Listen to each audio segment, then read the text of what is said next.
Hello, guys. Welcome back. Somebody actually asked me a really super great question, which I know if you look back on the channel, you get confused, but I do not recommend any books on Loki or Northern Gods or Northern Paganism because every single book that I got my hands on, they insist that they have superior knowledge to you. And if you're just starting out, maybe they have more experience, but that doesn't mean they have this inside track to the god. They usually kind of, tell you, you have to do it my way because my way works for me.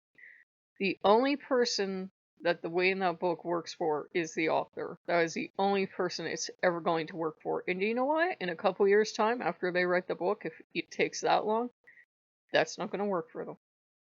Had I written you a book 4 or 5 years ago about how to get along with Loki and how to balance all the gods out, I wouldn't even read that book now because it won't work. Our lives with the gods change. And the problem with most of these books is they're like, they're Loki 101 or they're Norse Gods 101, and they're very pandactic and they're very, you must do it this way or else the gods will get angry with you because they told me so. No, they won't. And then some people exaggerate. We call them on this channel, we call them the mistresses with the furs.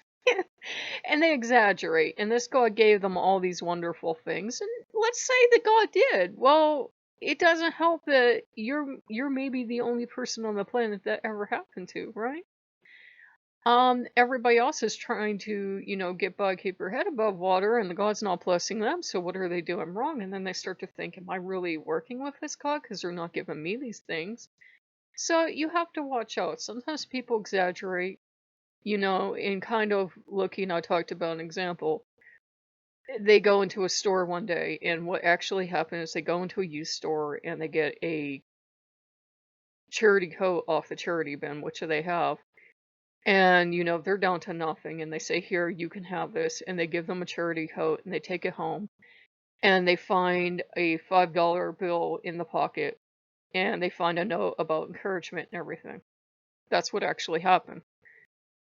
When they go to write the book, they found a mink somewhere for free, and there was $5,000 in the pocket. That's two completely different things, but that's kind of how it transmogrifies by the time it makes it to the book. And sometimes we do it because we love our gods and we tend to exaggerate when we talk about them, and sometimes we do it just to exaggerate, and that's not a good thing. So, a lot of books tend to have, whoops, hit my screen here. A lot of books tend to have exaggeration. And a lot of books tend to have do it my way or else the gods will be angry at you. They won't. And a lot of books just have like a lot of negative stuff in them. If you don't serve these gods forever, they're going to hurt you or whatever else. And I don't recommend books anymore. Now, 5, 6 years ago, I probably would have. I could have given you a library list, and I'm sure you can still find old book reviews because they weren't the worst books in the world. Most of the authors don't set out intentionally to cause harm, but if it's an author who says you have to do it my way or else, you might as well not read them, because honestly, what you're going to learn about Loki the most is working with him. And his relationship with you is not going to be like his relationship with me or his relationship with any of the people who wrote any of those books. It's going to be unique. It's going to be unique to you. And it's going to be unique to how your life is, who you are, what your life story is, who your other gods are. And as you see, we share day-to-day stuff, and there are days that Loki is the best god in existence with me. There are days he's a brat, and I'm like, no, go sit on the porch. And to people who just knew the Loki, they're like, I'll never talk to him like that. Wait. Wait, there are gonna be days when he's just gonna be bad and sassy, and you're gonna be like, you know what? You out. Sit on the porch now. And then he sulks and he's mad at you, and he's gonna make sure you know he's mad at you because he keeps looking at you to see if you can see his sulking. And there's nothing you can do except for adjust to each day. What is His Majesty's mood today? Some days you're going to get along great, and some days you're not getting along, and no book's going to help. In fact, I found out the hard way the books actually hurt our relationships because people would brag on stuff Loki did for them, Or they brag on how much he loved them, or he'd brag on how much secret stuff he told them. No, he didn't. And even if he did, have the common sense not to share it with people that probably aren't going to have that experience. And for the record, I've never been given any secret knowledge ever. So I have not traveled the nine worlds. I don't know any ancient languages, and I haven't met gods you've never heard of because they don't exist. Arr, arr, back here. You know, it's a thing of learning to work with your gods. Like now, their latest campaign is the Norse gods keep trying to come back in, and they're all humble and nice as pie for about 30 seconds, and then that ambition comes out, and I'm like, nope, and they get pushed back out. And they just, it's like, I don't know if they're having fun being bad.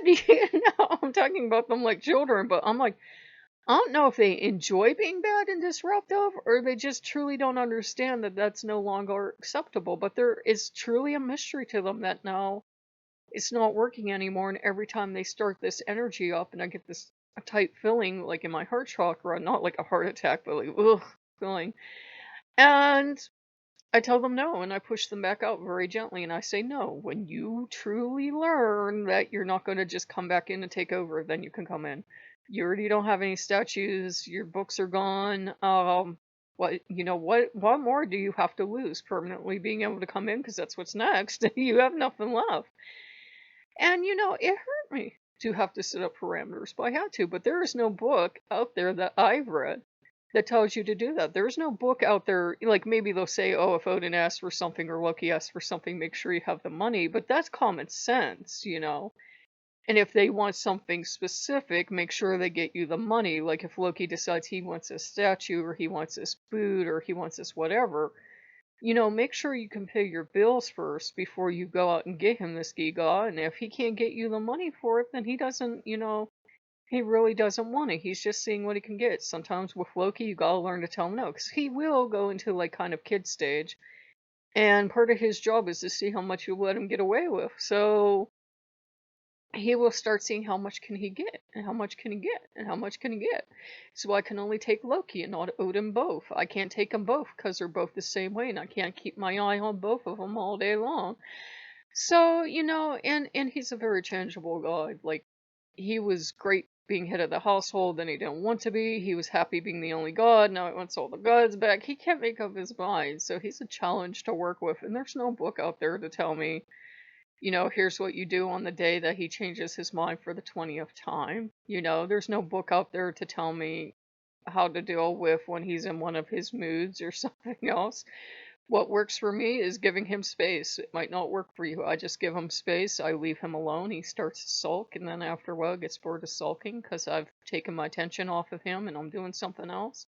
He comes over to see what I'm doing. He's still kind of peeved that I did not pay attention to his whole sulking performance, but he calms down and he realizes that, when he is being certain kinds of sulky or mad or something, I'm just going to take my attention off of him because that's what works for me. It might not work for you.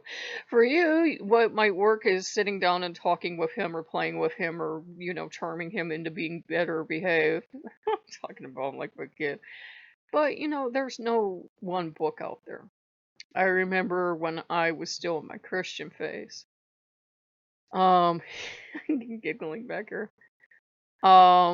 You get these study Bibles, and you can even get a cover on them, and it has a handle on it, and the zipper closed, and you put all your little papers in there, and you carry it around. It's like for a study Bible, and they're really great, and you can get them for other kinds of books too, but mainly my first exposure to them was for Bibles.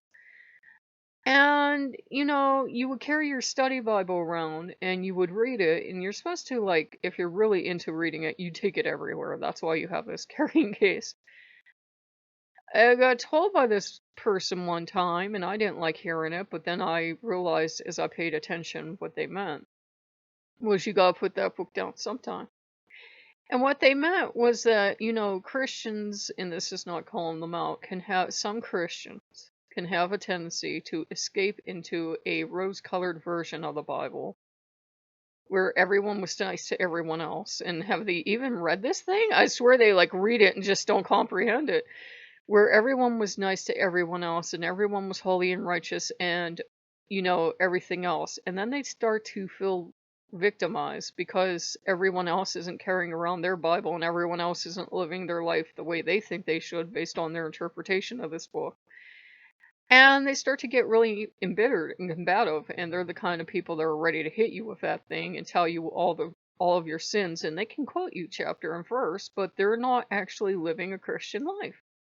They're so enamored with the Bible, they forgot about the God it's supposed to be about, okay? And they're no longer living a Christian life. They're living this kind of hermetic life, and they really shouldn't be out among the common population because, if you've ever known them, they're barely functional as human beings. They can hold down a job and pay taxes and maybe have a family, but they really shouldn't be out functioning with the general population because they're very embittered people, you know?